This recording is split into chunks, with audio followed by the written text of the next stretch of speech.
à tous, j'espère que vous allez bien. Je voulais vous souhaiter de vive voix Shana Tova ou Metuka. Je vous souhaite à tous une très très bonne année. J'espère que vous avez passé un bon Rosh Hashanah. Alors aujourd'hui, je voulais vous parler, je voulais vous faire une petite critique littéraire d'un livre qui m'a absolument bouleversée, qui s'appelle Le Gang des rêves. Je sais que ça fait un moment qu'il est sorti et la presse en a pas mal parlé.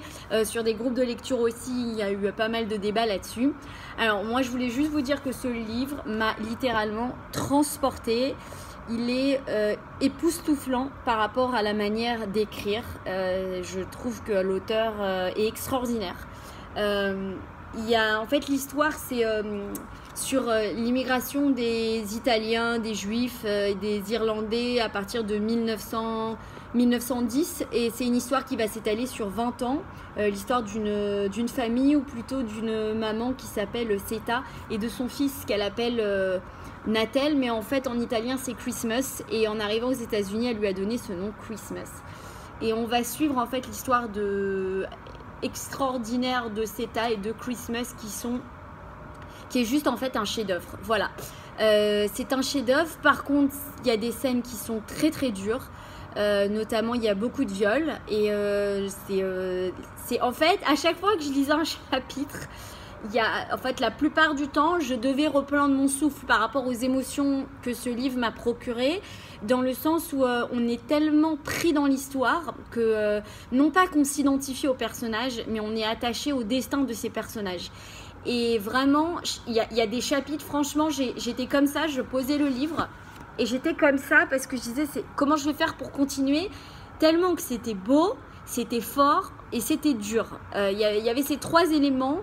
Ça parle de l'amitié, ça parle d'une histoire d'amour qui va être un peu le fil conducteur du livre. L'histoire d'amour est tellement belle, mais c'est un amour tellement pur que ça m'a donné envie de justement dans moi-même, mon propre travail, de justement accentuer en fait ce côté pur que l'amour peut avoir, que j'avais un peu oublié au passage. Mais en tout cas, je vous recommande ce livre, Le Gang des rêves.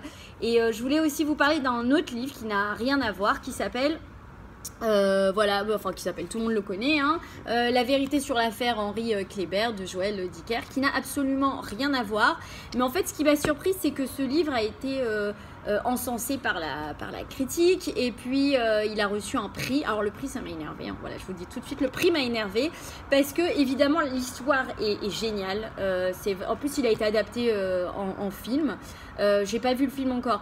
C'était super, franchement, la trame de l'histoire elle est cool, on a vraiment envie de savoir ce qui se passe à la fin. Bon, par contre, j'ai un truc, je sais pas pour vous, mais moi je commence toujours les livres par la fin. Je sais, c'est n'importe quoi, mais même les magazines, je les commence toujours par la fin. Je sais pas pourquoi, c'est un toc. Mais au niveau de l'écriture pure, évidemment que tout est bien rondement mené. Mais ça, c'est un chef-d'œuvre qui mérite un prix, et même plusieurs prix, tellement que les phrases, la technique d'écriture, tout est vraiment méticuleux, tout est incroyable. Vraiment, je crois que j'ai déjà dit, mais je redis l'adjectif, époustouflant, c'est plus ça. Ça c'est bien, c'est une histoire très sympa, ça se lit rapidement, c'est sympathique et tout.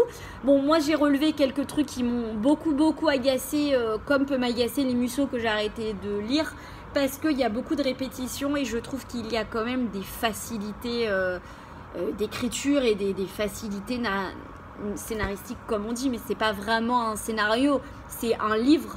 Donc il y avait surtout une phrase qui s'appelle, à chaque fois qui revient, c'est Nola chérie. Et au bout de la 15e fois que je lisais Nola chérie, j'avais envie de prendre le livre et le balancer, ce qui m'est arrivé pour un Musso. J'étais dans mon bain, j'ai balancé le Musso tellement que ça m'a énervé, parce que je trouve qu'il faut y aller, quoi. Il faut y aller à fond.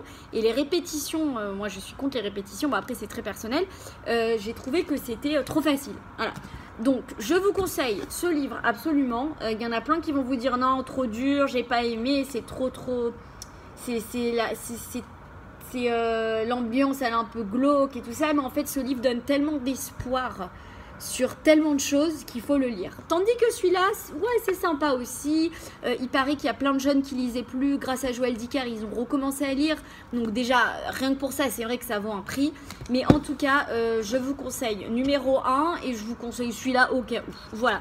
Donc c'était tout. Mon livre, le tome 3, arrive bientôt, si Dieu veut. Il est encore en correction. Je suis désolée du retard. Je devais le sortir là au mois de septembre. Mais je préférais prendre mon temps plutôt que de le sortir avec des fautes, parce que c'est pas possible de le sortir même avec des fautes de frappe ou des fautes de temps et de grammaire. Donc j'ai préféré repousser un tout petit peu sa sortie, j'espère avant fin octobre, j'espère de tout mon cœur. Et voilà, et comme ça vous pourrez vous aussi faire des critiques de mes livres. Voilà, je vous embrasse, à très vite. On se retrouve peut-être lundi pour une chronique, mais c'est pas sûr, parce qu'avec la bar mitzvah de mon fils, le voyage en Israël si Dieu veut, je serai très occupée, mais je vais essayer. Je vous embrasse, gros bisous.